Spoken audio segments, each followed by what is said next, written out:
ஏழைகளுக்கு உதவுகின்ற இயக்கம் அதிமுக மட்டுமே என்று கழக பொதுச் செயலாளர் எடப்பாடி கே பழனிசாமி தெரிவித்தார். சேலம் மாவட்டம் அயோத்தியாபட்டினத்தில் நடைபெற்று வரும் இரத்த தான முகாமில் பங்கேற்றவர் இதனை தெரிவித்தார்.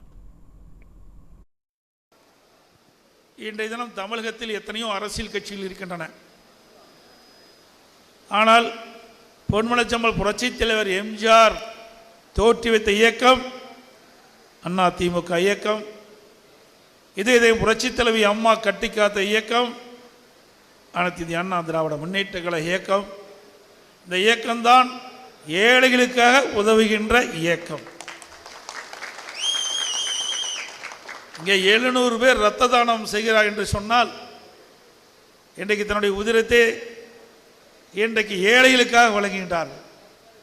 அவளை எவ்வளவு வேண்டுமானாலும் நாம் புகழலாம். ஏன்னா இரத்த தானம்னா சாதாரண விஷயம் அல்ல. உயிருக்கு போராடுகின்ற நோயாளியை காக்கக்கூடிய அந்த அர்ப்பணிப்பை இங்கே தானாக முன்வந்து இரத்த தானம் செய்கிறார்கள்.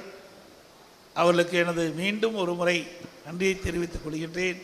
சுமார் 700 பேர் இன்றைக்கு இரத்த தானம் செய்வதின் விளைவாக இன்றைக்கு உயிருக்கு போராடுகின்ற ஏழை நோயாளிகள் காப்பாற்றப்படுகிறார்கள். இந்த நிகழ்வு அதிமுகவில் தான் பார்க்க முடியும். ஒரே மாவட்டத்தில் ஒரே நேரத்தில் 700 பேர் இரத்த தானம் செய்யக்கூடிய நிகழ்ச்சி சேலம் மாவட்டத்தில் நடக்கிறது. இன்றைக்கு அரசு மருத்துவமனையில் சிகிச்சை பெறக்கூடிய நோயாளிகள் பெரும்பாலும் ஏழைகள். அந்த ஏழைகளுக்கு இரத்தம் கிடைப்பது என்பது அரிது.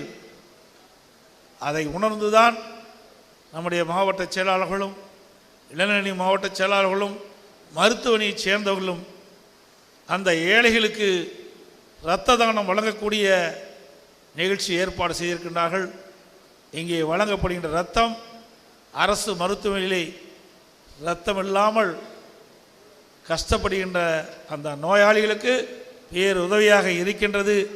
அவருடைய உயிரை காப்பாற்றக்கூடியவர்கள் இங்கே அமர்ந்திருக்கின்றீர்கள். உண்மையிலேயே நான் மகிழ்ச்சி அடைகின்றேன். அதோடு எத்தனையோ அரசியல் கட்சிகள் இருக்கின்றன, இந்தியாவிலும் சரி தமிழகத்திலும் சரி. ஆனால் ஏழைகளுக்காக தொடங்கப்பட்ட கட்சி என்று சொன்னால் அது அனைத்து இந்திய அண்ணா திராவிட முன்னேற்ற கழக கட்சி. ஆகவேதான் எந்த திட்டத்தை எடுத்தாலும் அது ஏழைகள் பயன்பெறக்கூடிய திட்டமாகத்தான் இருக்கும். அவர்களுக்கு உதவி செய்ய வேண்டும். அடிப்படையிலே அவர்களை ஏற்றம் பெற செய்ய வேண்டும். ஒடுக்கப்பட்ட நசுக்கப்பட்ட அந்த ஏழை ஏற்றம் பெற வேண்டும் என்ற அடிப்படையிலே செயல்படக்கூடிய அரசாங்கமாக அதிமுக அரசாங்கம் செயல்பட்டது. அதனால்தான் இருவரும் தலைவர்கள் மறைந்தும் உயிரோட்டம் உள்ள கட்சியாக இருப்பதற்கு காரணம் நம்முடைய அனைத்து இந்திய அண்ணா திராவிட முன்னேற்ற கழகம் 30 ஆண்டுகள் ஆட்சியில் செய்த மகத்தான திட்டங்கள், மகத்தான நன்மைகள். அதனால் அனைத்து இந்திய அண்ணா திராவிட முன்னேற்ற கழகத்தை எந்த கொம்பனாலும் அசைத்து பார்க்க முடியாது. மக்களுக்காக தோற்றுவித்த கட்சி, மக்களுக்காக உழைக்கின்ற கட்சி, மக்களுக்காக தியாகம் செய்கின்ற கட்சி. அப்படிப்பட்ட இந்த இயக்கத்தின் மூலமாக நம்முடைய இளைஞர் பெருமக்கள் இங்கே இரத்த தானம் செய்வதற்கு முன் வந்திருக்கின்றார்கள். அவர்களுக்கு மீண்டும் மீண்டும் பல முறை பாராட்டுகளை தெரிவித்து மிகச் சிறப்பாக எழுச்சியாக குறுகிய காலத்திலே இந்த இரத்த தான முகாமை நடத்திய நிர்வாகிகள் அனைவருக்கும் நன்றி தெரிவித்து இந்த நிகழ்ச்சியிலே பங்கு பெற்ற அனைவருக்கும் மனமார்ந்த நன்றியை தெரிவித்து விடைபெறுகின்றேன். நன்றி, வணக்கம்.